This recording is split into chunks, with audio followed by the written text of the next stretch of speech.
everybody, welcome to Vibrant Living with Geeta, and today I'm going to show you another beautiful plant-based recipe. We're going to be using something called tempeh. Now I'm sure those of you who are in Malaysia are familiar with this product. It is actually a fermented soy product. Well, the original ones are normally made with soy, but today I'm going to show you one that is made of chickpeas because it's even healthier and it's made organically with organic chickpeas. So I think it's super healthy and really it's a great product. Okay, so what we're going to, I call this recipe first of all Tempeh Balls with roasted red pepper and tomato sauce.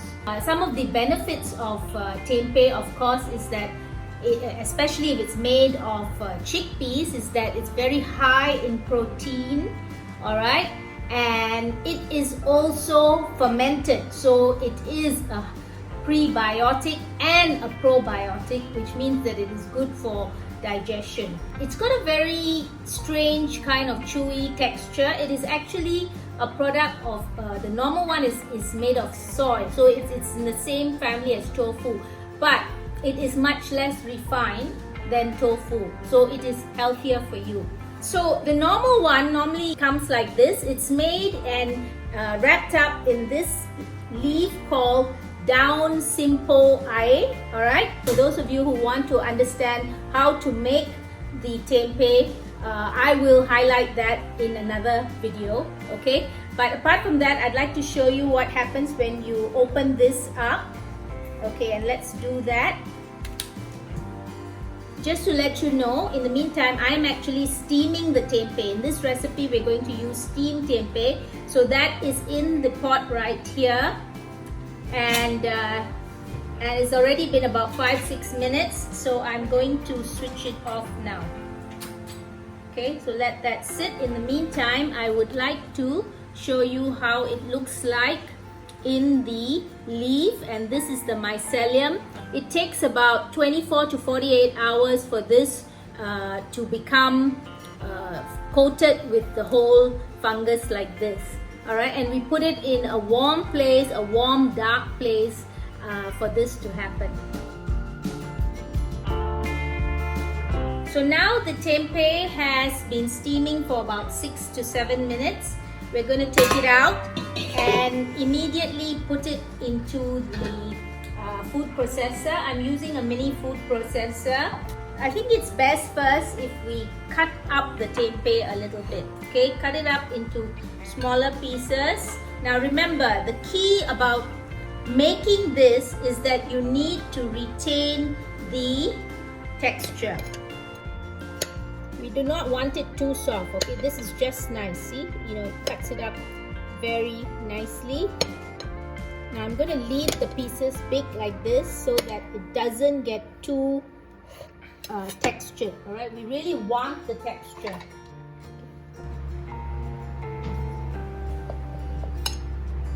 Now the key thing that you must remember here is we do not want to we want texture, so we are not going to do it until it becomes a fine paste. No fine paste here.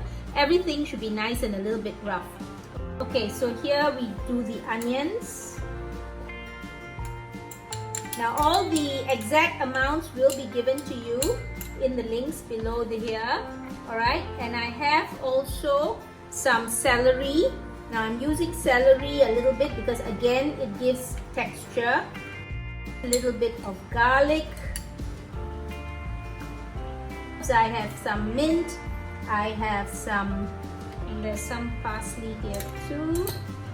Sometimes if you don't even have fresh stuff, it's okay. You can take out your frozen stuff. Just make sure you don't let it become watery or anything like that. Okay, take it out just when you're about to use it. Now, then I'm going to put in some salt. Of course, we need quite a lot of salt to give it some flavor. I'm also using some soya sauce, a little bit more,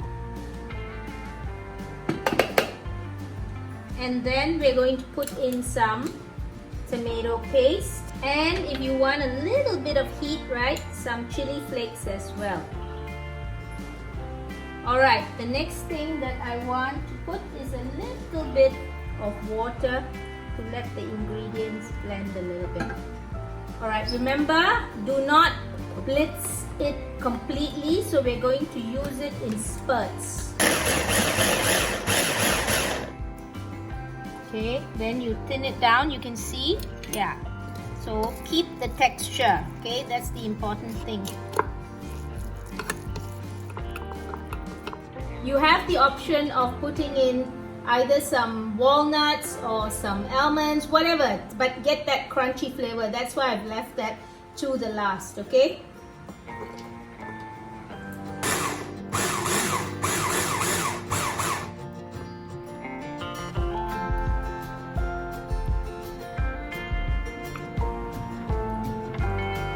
Very flavorful, nice. So once this is done, I'm going to put it into this. So the next thing is to create some meatballs, okay, from this.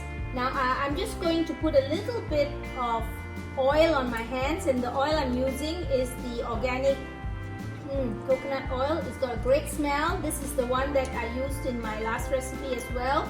It's called Nadi, right? This is the brand that we're using. That's a good one. And I'm just going to, I'm not going to put anything in the mixture, just on my hands, okay, just so that it doesn't stick.